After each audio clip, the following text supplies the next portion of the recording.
ఈరోజు పరిశుద్ధ బైబిల్ గ్రంథంలో నుంచి ఒక వర్తమానాన్ని నేను మీకు అందించాలని ఆశపడుతూ ఉన్నాను. పరిశుద్ధ లేఖనములో నుండి లూకా సువార్త 2వ అధ్యాయము,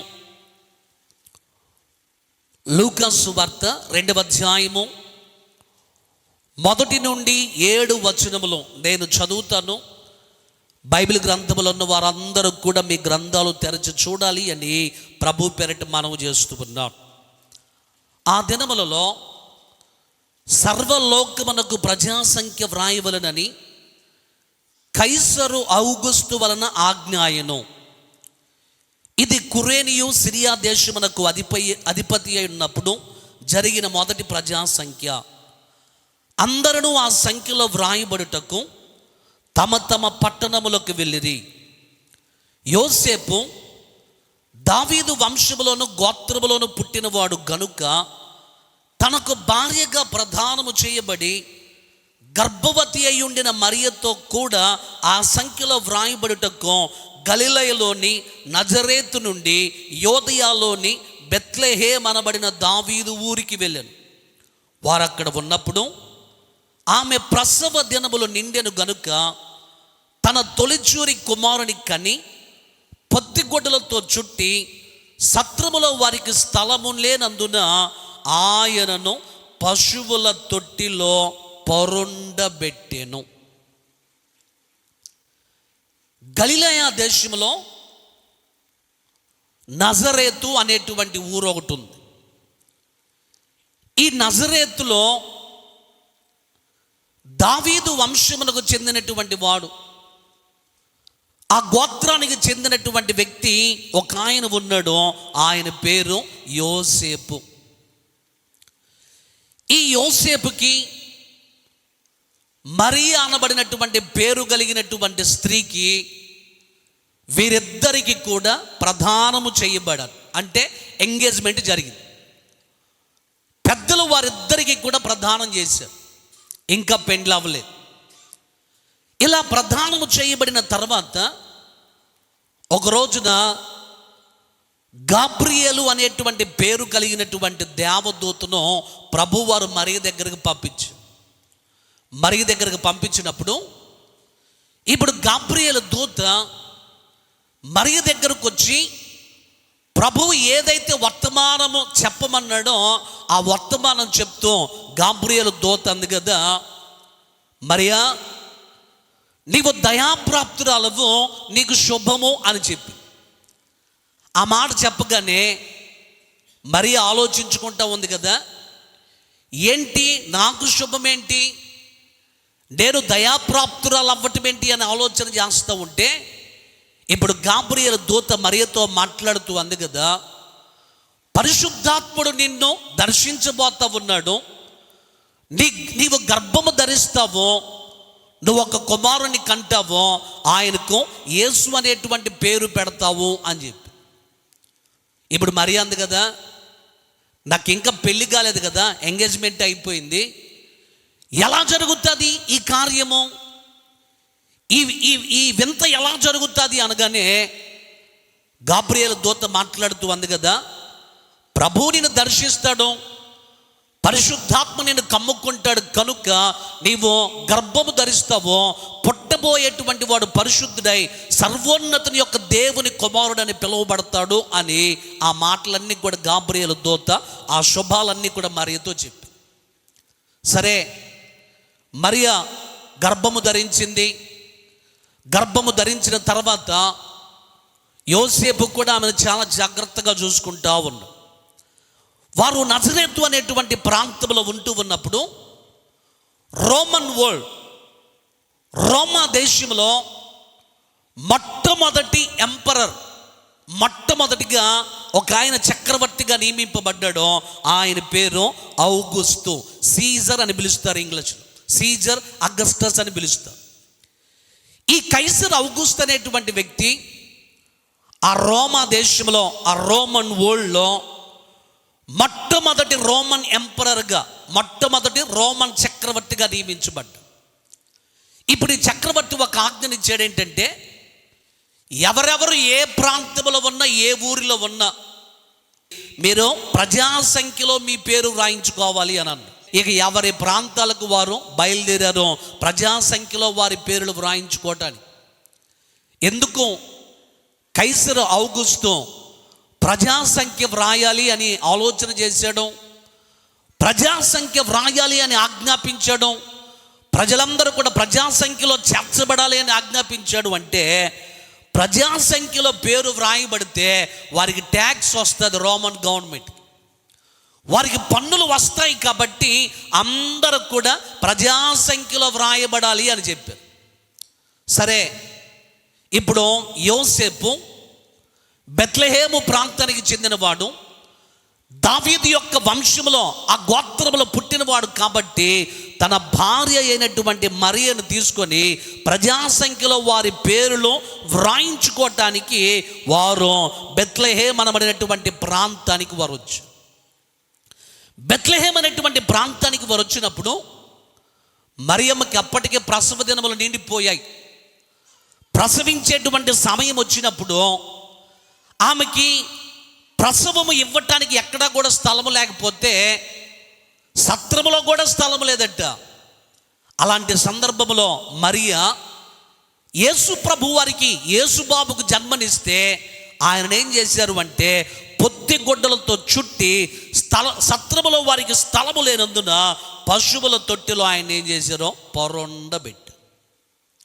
ఈ నేపథ్యం అంతా మీకు ఎందుకు చెప్తున్నాను అంటే యేసుక్రీస్తు ప్రభువారు బెత్లెహేము అనేటువంటి దావీదు ఊరిలో పుట్టాడు. ఈ ఉదయకాల సమయంలో మన అంశం పేరు ఏంటంటే బెత్లెహేము. చెప్పండి, బెత్లెహేము.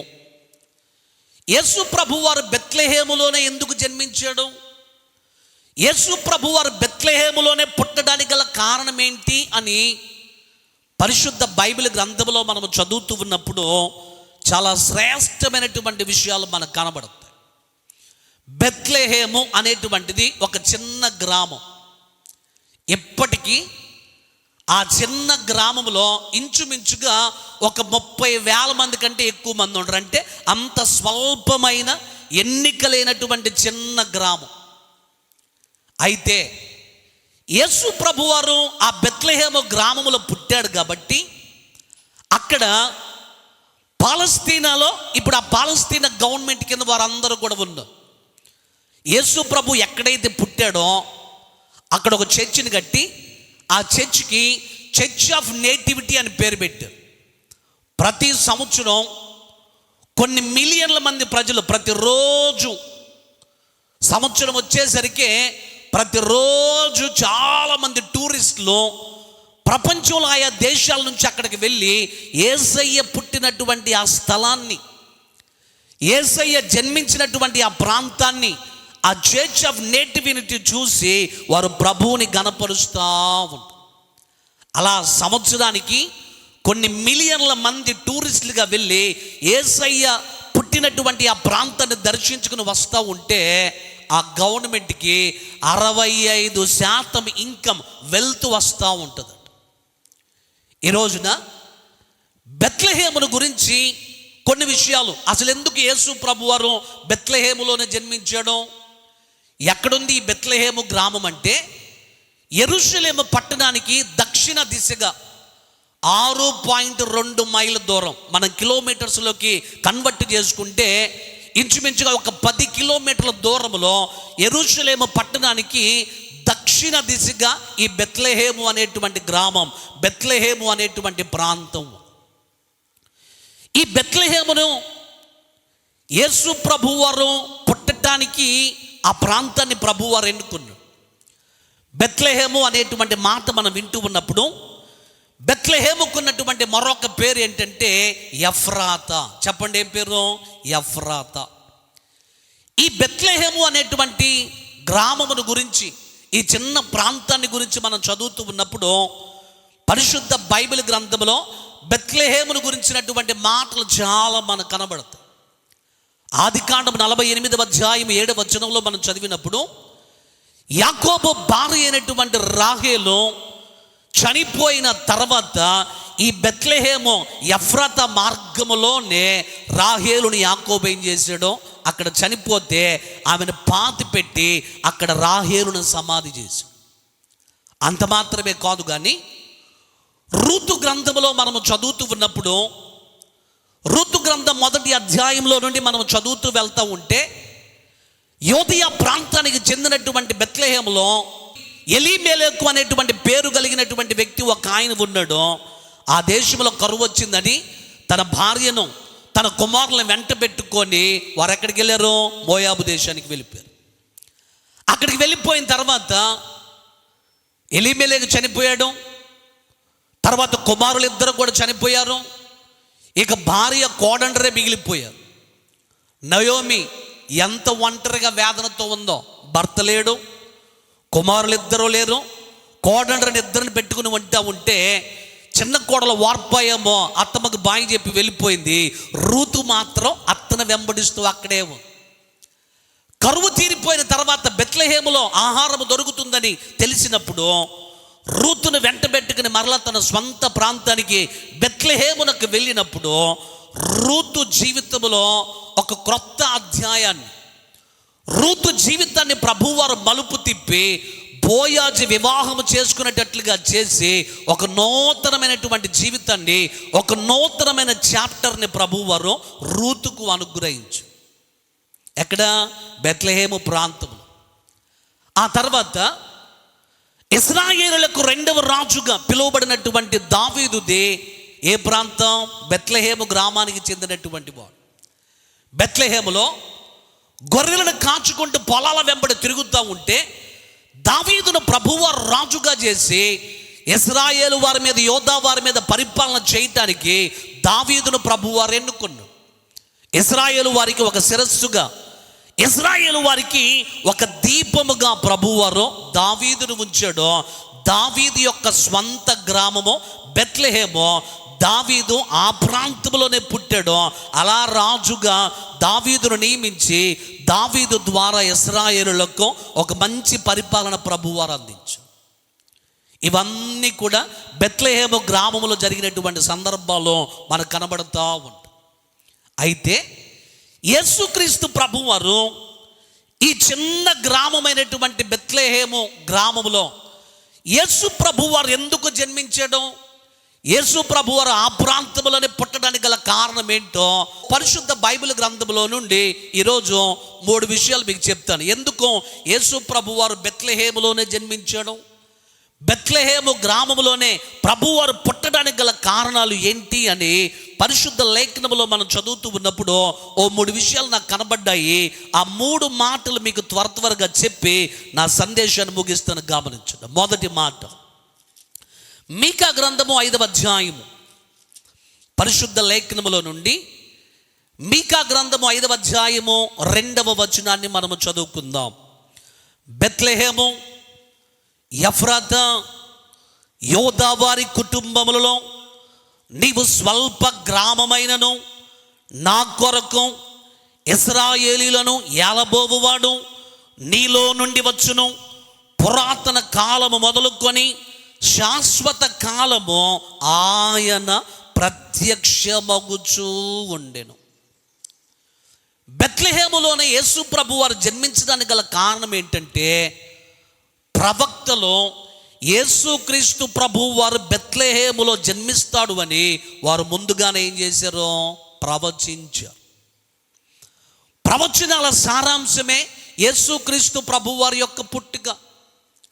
మీకా అనేటువంటి ప్రవక్త యేసు ప్రభు ఏ గ్రామంలో పుడతాడో, ఏ ప్రాంతంలో యేసు ప్రభు వారు పుడతాడో 700 సంవత్సరాల క్రితమే, అంటే యేసు ప్రభు వారు భూమి మీద జన్మించక మునిపే, యేసు ప్రభు వారి భూమి మీద పుట్టక మునిపే 700 సంవత్సరాల క్రితమే మీకా అనేటువంటి ప్రవక్త యేసయ్య జన్మను గురించి ప్రవచిస్తూ అన్నాడు కదా, బెత్లెహేము ఎఫ్రాతా నీవు యోధా కుటుంబములలో స్వల్ప గ్రామమైనను, అంటే చిన్న దానమైనను, ఎన్నికలేనటువంటి దానమైనను, నీ దగ్గర నిన్ను ఏలబోయేటువంటి వాడు నీ దగ్గర నీ గ్రామములోనే పుడతాడు అని యేసుక్రీస్తు ప్రభు వారి యొక్క జన్మను గురించి ప్రవక్త అయినటువంటి మీకా ఏం చేశాడో ప్రవచించు.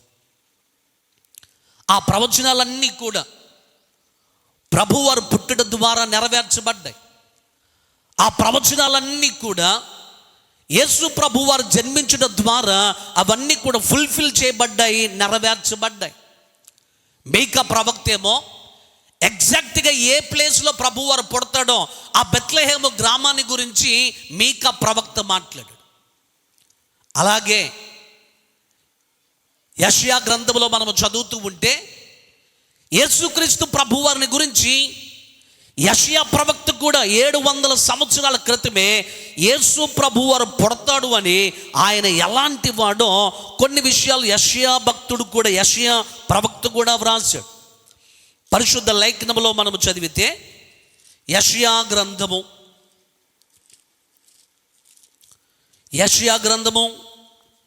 7వ అధ్యాయము 14వ వచనాన్ని మనం చదువుదాం. కాబట్టి ప్రభువు తానే ఒక సూచన మీకు చూపును, ఆలకించుడి. కన్యక గర్భవతి అయి కుమారుని కని అతనికి ఇమ్మానుయేలను పేరు పెట్టును. యెషయా ప్రవక్త కూడా యేసుక్రీస్తు ప్రభు యొక్క జన్మను గురించి ప్రకటిస్తూ అంటున్నాడు కదా, యేసయ్య ఎలా పుడతాడు అని అంటే ఒక కన్యకకు పుడతాడు. ఆయన కన్యక గర్భవతి అయి కుమారుని కని అతనికి ఇమ్మానుయేలు అని పేరు పెట్టును. ఇమ్మానుయేలు అనేటువంటి మాటకు అర్థం ఏంటంటే దేవుడు మనకు తోడని అర్థం. యెషయా ప్రవక్త కూడా ముందుగానే ప్రవచించాడు, యేసుక్రీస్తు ప్రభువారు ఒక కన్యకకు జన్మిస్తాడు అని. ప్రవక్త ఏదైతే ప్రవచించాడో యేసు ప్రభువారు కన్య అయినటువంటి మరియకు జన్మించుట ద్వారా, కన్య అయినటువంటి మరియ యేసు ప్రభుకు జన్మనివ్వట ద్వారా ఆ ప్రవచనము యేసయ్య పుట్టుక ద్వారా ఏమైపోయింది, ఫుల్ఫిల్ అయిపోయింది, నెరవేర్చబడి. అదే యెషయా ప్రవక్త 9వ అధ్యాయము 6వ వచనములో మాట్లాడుతూ అంటాడు కదా, ఏలయనగా మనకు శిశువు పుట్టెను, మనకు కుమారుడు అనుగ్రహించబడెను, ఆయన ఆశ్చర్యకరుడు, ఆలోచనకర్త, బలవంతుడైన దేవుడు, నిత్యుడగు తండ్రి, సమాధాన కర్తయగు అధిపతి అని అతనికి పేరు పెట్టబడును అను. యేసు ప్రభువారు ఎలాంటి వాడో, ఆయన ఎలాంటి కుమారుడిగా ఉంటాడో, ఆయనకి ఇచ్చేటువంటి టైటిల్స్ ఏంటో ముందుగానే యెషయా భక్తుడు ప్రవచించాడో. యేసయ్య ఆ బెత్లెహేము గ్రామములో జన్మించుట వలన యేసు ప్రభువుని గురించి ఏదైతే ప్రవచనాలు చెప్పబడ్డాయో ఆ ప్రవచనాలన్నీ కూడా యేసయ్య బెత్లెహేము గ్రామములో జన్మించుట ద్వారా ప్రవచనాలన్నీ కూడా నెరవేర్పులోనికి వచ్చాయి. ఎందుకు యేసు ప్రభువారు బెత్లెహేములో జన్మించాడు అనంటే, ప్రవక్తలందరూ కూడా ముందుగానే మెస్సియా అనబడినటువంటి ఆయన, తన ప్రజలను పాపముల నుండి రక్షించేటువంటి ఆయన, తన ప్రజలను ఒక అధిపతిగా ఉండి ఏలబోయేటువంటి ఆయన ఆ బెత్లెహేము గ్రామములో జన్మిస్తాడు అని ప్రవక్తలు ఏదైతే ముందుగా చెప్పారో ఆ ప్రవచనాల సారాంశం, ఆ ప్రవచనాలన్నీ కూడా నెరవేర్చబడ్డాయి. అందుకే మన ప్రభు అయినటువంటి యేసయ్య 2000 సంవత్సరాల క్రితము ఆయన యోదయ దేశమైనటువంటి బెత్లెహేము గ్రామములో ప్రభువారు జన్మించి. రెండవ మాట, ఎందుకు యేసుక్రీస్తు ప్రభువారు బెత్లెహేము గ్రామములోనే జన్మించాడు అనంటే, బెత్లెహేము అనేటువంటి ఆ మాటకు అర్థం ఏంటంటే రొట్టెల ఇల్లు. చెప్పండి, బెత్లెహేం అంటే ఏంటి? రొట్టెల ఇల్లు. ఇంగ్లీష్లో హౌస్ ఆఫ్ బ్రెడ్ అని రాయబడి. బెత్లెహేము అనేటువంటి ఆ ఊరి పేరుకు ఆ మాటకు అర్థము రొట్టెల ఇల్లు అని అర్థం. ఎందుకు బెత్లెహేము రొట్టెల ఇల్లుగా పిలువబడతాడంటే, బెత్లెహేము గ్రామంలో వర్షాలు ఎక్కువగా పడతా ఉంటాయి. ల్యాండ్ ఫర్టిలిటీ, నేల ఎప్పుడు కూడా సారవంతముగా ఫలించేటువంటిదిగా ఉంటుంది. ఆ బెత్లెహేము గ్రామంలో పంటలు బాగా పండుతాయి. పంటలు బాగా పండుతూ ఉంటాయి కాబట్టి అక్కడ ఆహారానికి ఏది కొరత ఉండదు. అక్కడ ఆహారానికి ఇబ్బంది ఏమీ కూడా ఉండదు. అక్కడ ఆహారానికి ఎటువంటి సమస్యలు ఉండవు. కాబట్టి బెత్లెహేము అనేటువంటి మాటకు రొట్టెల ఇల్లు అని అర్థం. యేసుక్రీస్తు ప్రభువారు ఇప్పుడు ఈ బెత్లెహేము గ్రామములో జన్మించడానికి గల కారణం ఏంటి అనంటే, ఆ బెత్లెహేము రొట్టెల ఇల్లుగా ఎలాగైతే ఉంటుందో యేసయ్య నోట నుండి వచ్చే మాట అనేక మందిని ఏం చేస్తుంది, జీవింపజేస్తావు. మనం యోహాను సువార్తలో 6వ అధ్యాయంలో ఒక్క సందర్భాన్ని చదివితే యేసు ప్రభువారు ఆయన స్వయంగా ఒక్క శ్రేష్టమైనటువంటి మాట పలికాడు. ఆ మాటను ఒకసారి మనం చదువుతాం, గమనించండి. యోహాను సువార్త 6వ అధ్యాయము 35వ వచనాన్ని మనం చదివితే, యోహాను సువార్త 6వ అధ్యాయం 35వ వచనంలో ప్రభువారు అంటాడు, అందుకు యేసు వారితో ఇట్లనెను, జీవాహారము నేనే, నా యొద్దకు వచ్చువాడు ఏమాత్రమును ఆకలిగొనడు, నా యందు విశ్వాసముంచువాడు ఎప్పుడునూ దప్పిగొనడు అన్నాను. యేసు ప్రభువారు ఆయన పలికిన మాట ఏంటంటే, జీవాహారమును నేనే. బెత్లెహేము గ్రామంలో పంటలు బాగా పండుతూ ఉంటే అది రొట్టెల ఇల్లుగా ఉండి ప్రజలందరి యొక్క ఆకలి ఎలాగైతే తీరుస్తూ ఉందో ఆ గ్రామం, ప్రజలందరూ కూడా సుభిక్షముగా సౌఖ్యముగా ఎలాగైతే ఉంటూ ఉన్నారో అలాంటి బెత్లెహేము గ్రామంలో రొట్టెల ఇల్లుగా పిలువబడుతున్నటువంటి ఆ గ్రామంలో ప్రభువారు జన్మించడానికి గల కారణం ఏంటంటే, ఆయన జీవాహారమును ఇవ్వటానికి ప్రపంచంలో ఉన్న మానవులందరికీ కూడా జీవాహారమును అనుగ్రహించటానికి యేసయ్య బెత్లెహేము గ్రామములో ప్రభువారు జన్మించారు. ఏ సందర్భంలో ప్రభువారు జీవాహారమును నేనే అని పలికాడు అనంటే, ఈ యోహాను సువార్త 6వ అధ్యాయము నుండి మనము చదువుతూ ఉంటే, ఓ రోజున యేసుక్రీస్తు ప్రభువారు గలిలయ సముద్రపు అద్దరిని ఉంటే చాలామంది ప్రజలు యేసు ప్రభువారు సూచక క్రియలు జరిగిస్తున్నాడు అని, యేసు ప్రభువారు స్వస్థతలు జరిగిస్తున్నాడు అని, యేసు ప్రభువారు అద్భుతాలు జరిగిస్తున్నాడు అని జన సమూహములు గుంపులుగా ప్రభు దగ్గరకు వచ్చారు. ప్రభు దగ్గరకు వచ్చిన తర్వాత ప్రభు తన మాటలు వారికి బోధించిన తర్వాత అక్కడ ఉన్న ప్రజలందరికీ భోజనం పెట్టాలి అని అనుకున్నాడు. ఆ ప్రాంతానికి చెందిన ఫిలిప్పుని అడిగాడు కదా, ఫిలిప్పు ఇక్కడ కూర్చున్న ప్రజలందరికీ కూడా మనం భోజనాలు పెట్టాలి అనగానే ఫిలిప్ అన్నాడు, ప్రభువా ఇన్ని వేల మంది ప్రజలు ఉన్నారయ్యా, వీళ్ళందరికీ మనం భోజనం పెట్టాలి అంటే దాదాపుగా ఇంచుమించుగా 200 ధ్యానారములు మనకు అవసరం అవుతాయి, అంత ఎక్కడి నుంచి వస్తాయి అని అన్నాడు. యేసు ప్రభు శిష్యుడైనటువంటి ఆంద్రయ, పేతురు సహోదరుడైనటువంటి ఆంద్రయ ఆ ప్రాంతమంతా కూడా తిరుగుతూ ఉంటే ఓ చిన్నోడి దగ్గర 5 యవల రొట్టెలు 2 చేపలు కనబడగానే యేసు ప్రభు దగ్గరకు వచ్చాడు ఆంద్రయ, అయ్యా ఈ 5 యవల రొట్టెలు 2 చిన్న చేపలు తప్పితే ఏది కూడా లేవని. ప్రభువారు ఆ 5 యవల రొట్టెలు 2 చిన్న చేపలను తన చేతులతో పట్టుకొని ఆకాశం వైపు ఎత్తి కృతజ్ఞతాస్తుతులు చెల్లించి ఇప్పుడు శిష్యులతో అన్నాడు కదా, శిష్యులారా ప్రజలందరినీ కూడా లైన్గా కూర్చోబెట్టండి అన్నాడు. అందరూ లైన్గా కూర్చున్నారు ప్రజలు. ఇప్పుడు ఆ చేపలు ఆ రొట్టెలు వడ్డించండి అని అంటే 5,000 మంది పురుషులను మాత్రమే లెక్కించారు. అందరూ సంతృప్తిగా తిరిగిన తర్వాత మిగిలిన గంపలు ఎన్ని ఉన్నాయి, 12 గంపలు మిగిలిపోయి, 5 రొట్టెలు 2 చేపలు ప్రజలందరూ కూడా తినగా 12 గంపలు మిగిలిపోయారు. అంత సమృద్ధిగా ప్రభువారు వారికి భోజనం పెట్టారు. ఆ 5 రొట్టెలు 2 చేపలు సమృద్ధిగా తిన్నారు. కడుపు నిండా ఆ రొట్టెలు చేపలు తిని ప్రజలందరూ వెళ్ళిపోయారు. వెళ్ళిపోయిన తర్వాత మరుసటి రోజు యేసయ్య ఎక్కడైతే వారికి భోజనం పెట్టాడో, ఎక్కడైతే రొట్టెలు చేపలు వారికి పెట్టాడో అదే స్థలానికి మళ్ళా ప్రజలు వచ్చి ఆ గలిలయ సముద్రము దగ్గర వెతుకుతూ ఉంటే అక్కడ కొన్ని చిన్న ద్వారాలు ఉన్నాయి, కానీ యేసు ప్రభు వారు లేడు. యేసయ్య ఎక్కడున్నాడంటే కపెర్నహూములో ఉన్నాడు. కపెర్నహూములో ఉంటే ఇప్పుడు ప్రజలందరూ కూడా యేసయ్యను వెతకటానికి, యేసు ప్రభును కనుగొనటానికి ఆ సముద్రంలో ఉన్నటువంటి చిన్న దోణిల్లో ఎక్కి కపెర్నహూము ప్రాంతానికి వెళ్ళారు. అక్కడ ప్రభువారు సముద్రపు అద్దరిని ఉంటే ప్రభువారిని కనుగొని ప్రజలందరూ ప్రభు దగ్గరకు వచ్చి అన్నారు కదా, బోధకుడా నువ్వు ఎక్కడున్నావా, నిన్న మాకు చేపలు రొట్టెలు పెట్టావు కదా, ఆ ప్రాంతంలో ఉన్నావని ఉన్నానని నిన్ను వెతుకుతా ఉన్నామయ్యా, నువ్వు కనబడలేదు.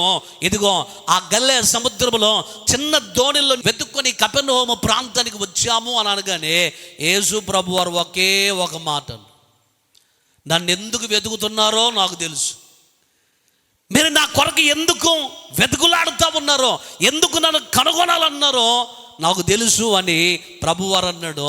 నిన్నటి దినమున మీకు సమృద్ధిగా భోజనం పెట్టాను కదా, నిన్న 5 రొట్టెలు 2 చేపలు సమృద్ధిగా మీకు భోజనం పెట్టాను కదా, అందుకనే మరలా మీకు భోజనం దొరుకుతుంది అని, సమృద్ధిగా రొట్టెలు చేపలు దొరుకుతున్నాయని నన్ను వెతుకుతున్నారు అని ఇప్పుడు ప్రభువారు అన్నాడు కదా.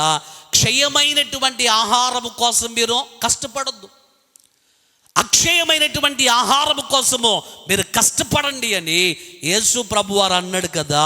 పరలోకము నుండి దిగి వచ్చినటువంటి జీవాహారమును నేనే, నా యొద్దకు వచ్చువాడు ఏమాత్రమును ఆకలిగొనడో, నా యందు విశ్వాసం ఉంచువాడు ఎప్పుడూ కూడా ఏం చేయడం, దప్పిక కొనడం అన. ఈ రోజుల్లో చాలామంది యేసు ప్రభుని అందుకే వెతుకుతున్నారు. యేసయ్య దగ్గరకు వస్తే స్వస్థతలు కలుగుతాయి అని, యేసు ప్రభు దగ్గరకు వస్తే ఆశీర్వాదములు కలుగుతుంది అని, యేసయ్య దగ్గరకు వస్తే సమృద్ధి కలుగుతుంది అని అందుకు మాత్రమే కొంతమంది వెతుకుతున్నారు. కానీ యేసయ్య మాటలు మన జీవితాలను బాగు చేస్తాయి, యేసయ్య మాటలు మన జీవితాలను కడతాయి అని, యేసయ్య మాటలు మనకు సన్మార్గములు నడిపిస్తాయి అని, యేసయ్య మాటలే మన ప్రవర్తనలో మార్పు తీసుకొచ్చి ఒక నూతనమైనటువంటి వ్యక్తిగా చేస్తుంది అని కొంతమంది ఆలోచన చేయట్లేదు. యేసయ్య దగ్గరకు వస్తే ఏదో కలుగుతుంది అని ఆనాడు ప్రజలు ఎలాగైతే వెతుకుతూ ప్రభు దగ్గరకు వచ్చారో ఈ రోజుల్లో చాలామంది ప్రజలు అలాగే ఉన్నారు.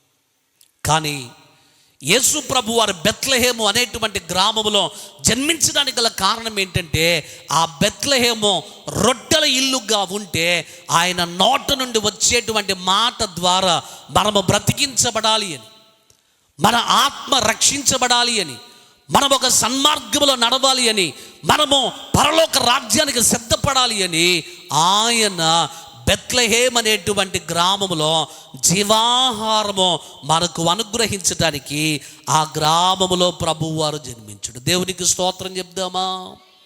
ఆయన నోట నుండి వచ్చే మాటలు ఎంత శ్రేష్టమైనవో, యేసు ప్రభు నోట నుండి వచ్చేటువంటి మాటలు ఎంత విలువైనటువంటివో.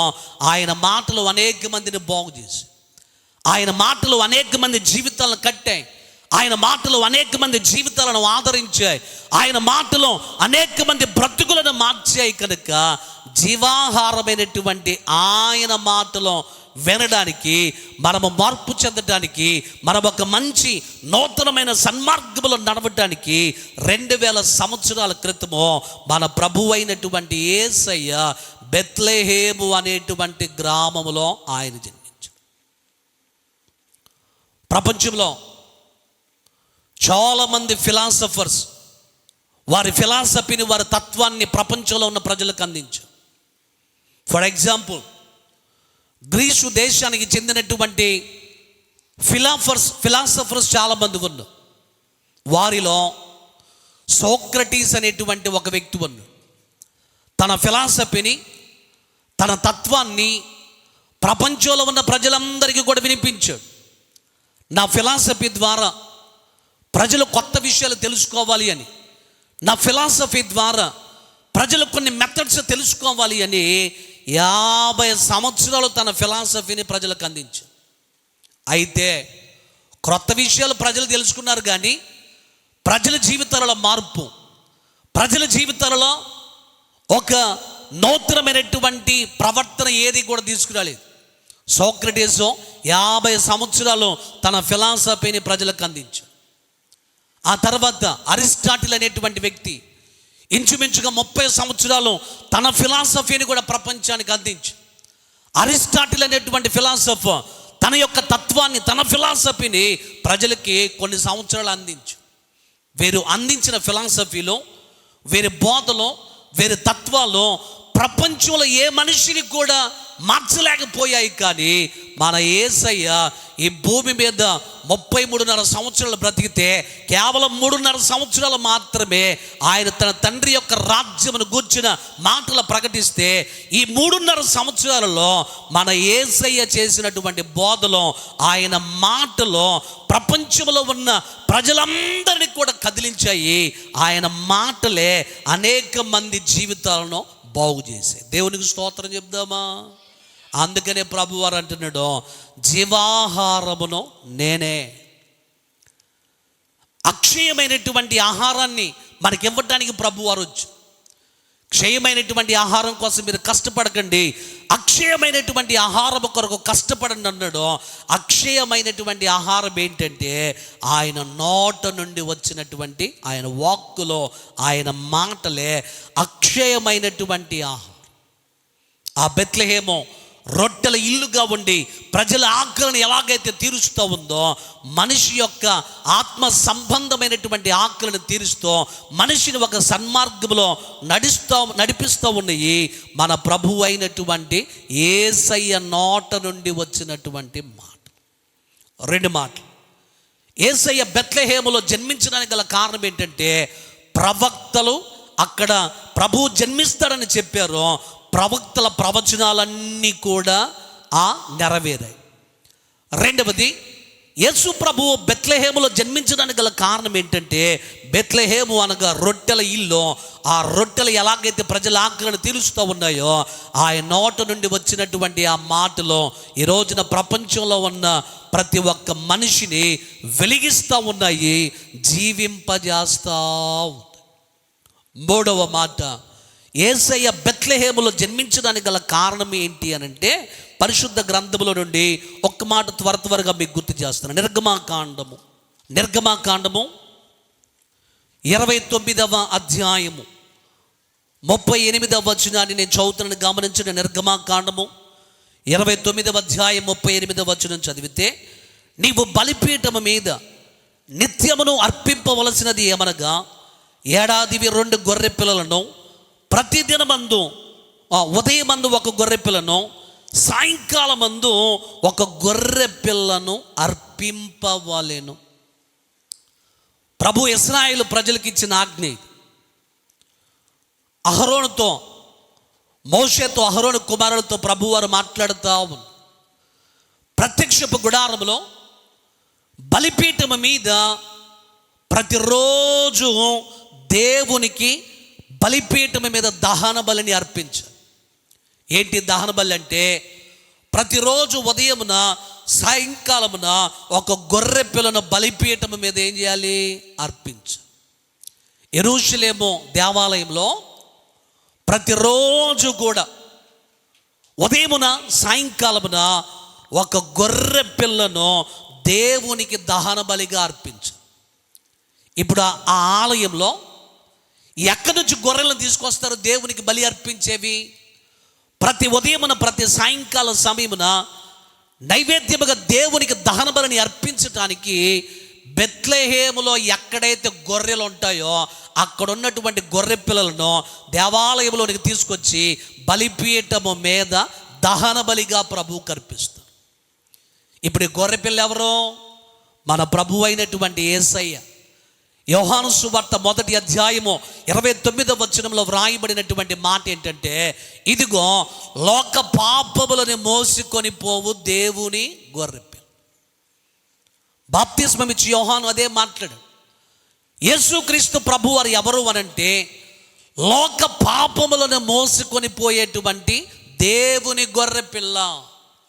ఆ ప్రత్యక్షపు గుడారముల బలిపీఠము మీద గొర్రె పిల్లని ఎలాగైతే ఉదయమందు సాయంకాలమందు దహన బలిగా అర్పిస్తారో, మన ప్రభువు అయినటువంటి యేసయ్య దేవుని గొర్రె పిల్లగా మన పాపములను భరించి మన పాపముల కొరకు ఇక బలులు ప్రతి ఏడాది ప్రతిరోజు అర్పించిన అవసరం లేకుండా ఒకేసారి మన కొరకు దహన బలిగా అర్పించడానికి యేసుక్రీస్తు ప్రభువారు బెత్లెహేము అనేటువంటి గ్రామములో జన్మించారు.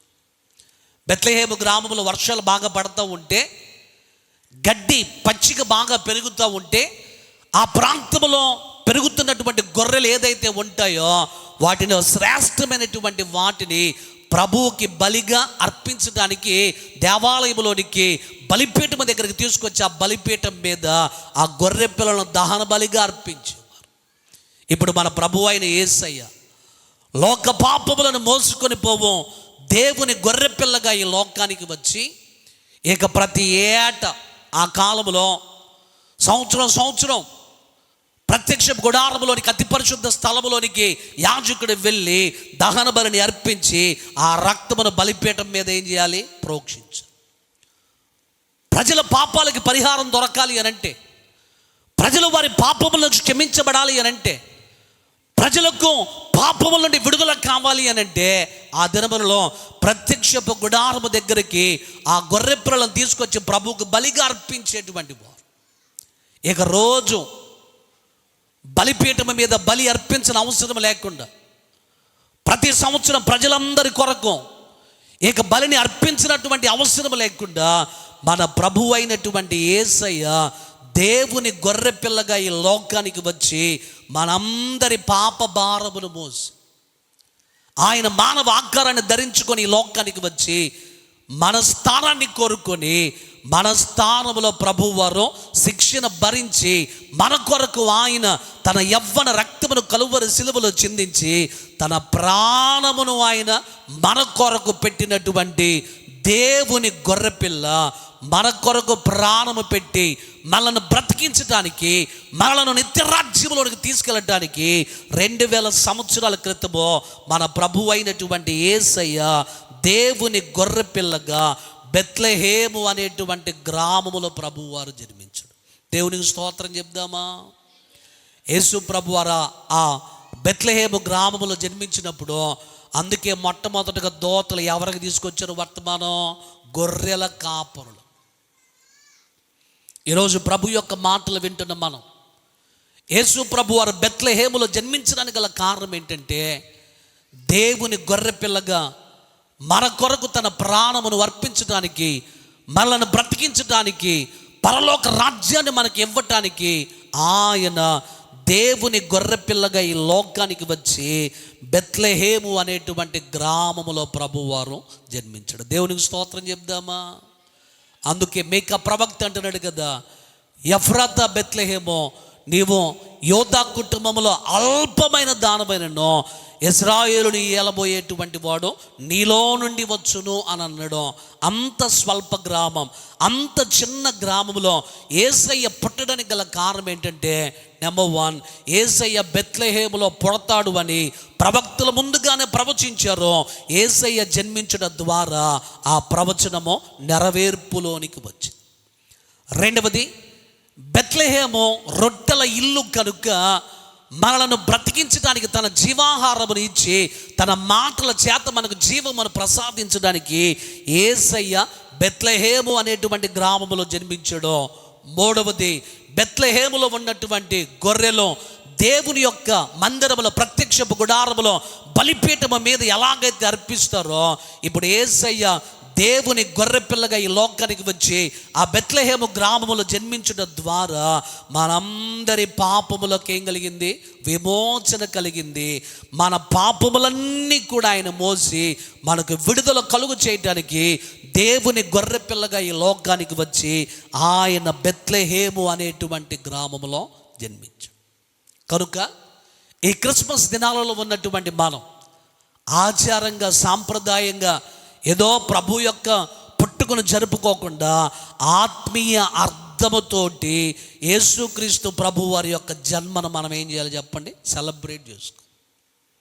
ఓ దైవజనుడు అన్నాడు, క్రిస్మస్ అంటే ప్రభువుని ఆరాధించడం. అయితే ఈ క్రిస్మస్లో క్రైస్ట్ మిస్ అయిపోతున్నాడు. చెప్పండి, ఎవరు మిస్ అవుతున్నారు? అసలు ప్రభువే మిస్ అయిపోతా ఉన్నాడు. ఆయన్ని మిస్ చేసి చేయాల్సిన పనులన్నీ కూడా చేస్తున్నారు కొంతమంది కదా. క్రిస్మస్ వచ్చిందంటే కొంతమందికి సంతోషం. క్రిస్మస్ అంటే కొత్త బట్టలు అనుకుంటారు కొంతమంది. క్రిస్మస్ అనుకుంటే పిండి వంటలు అనుకుంటా. క్రిస్మస్ అంటే ఇంకా ఏంటో అని రకరకాల కార్యక్రమాలు జరిగిస్తూ ఉన్నారు. కానీ క్రిస్మస్ అంటే ప్రభువుని ఆరాధించడం కనుక ఈ క్రిస్మస్లో మన ప్రభువు మిస్ అవ్వకూడదు. ఆయనని మన పూర్ణ హృదయంతో ఏం చేయాలి? ప్రభువుని ఆరాధించాలి. అట్టి కృప దేవుడు మనందరికీ అనుగ్రహించునుగాక. అందరూ తరల వంచని కండ్లు పెట్టి చిన్న ప్రార్థన చేద్దాం. ప్రేమ కలిగిన మా తండ్రి, మహోన్నతుడైన మా యేసు ప్రభువా, మీకు వందనం. ఈ ఉదయకాల సమయంలో మీరు మాకు ఇచ్చిన వర్తమానమును బట్టి మీకు స్తోత్రాలు నాయన. 2000 సంవత్సరాల క్రితం మా ప్రభువా యోదియా దేశంలోని బెత్లెహేము అనేటువంటి గ్రామములో మీరు జన్మించారు నాయన. ఎందుకో ఆ బెత్లెహేము గ్రామంలో మీరు జన్మించారో, బెత్లెహేముకున్నటువంటి ప్రత్యేకత ఏంటో నాయన ఈ దినమున మీ లేఖనములో నుంచి కొన్ని విషయాలు మేము నేర్చుకున్నాం. విన్న మీ మాటలన్నీ కూడా మా హృదయాలలో స్థిరపరచి ప్రభువా మీ లేఖనము మా జీవితంలో స్థిరపరచమని యేసయ్య నామములో అడిగి వేడుకుంటూ ఉన్నాము తండ్రి. ఆమేన్.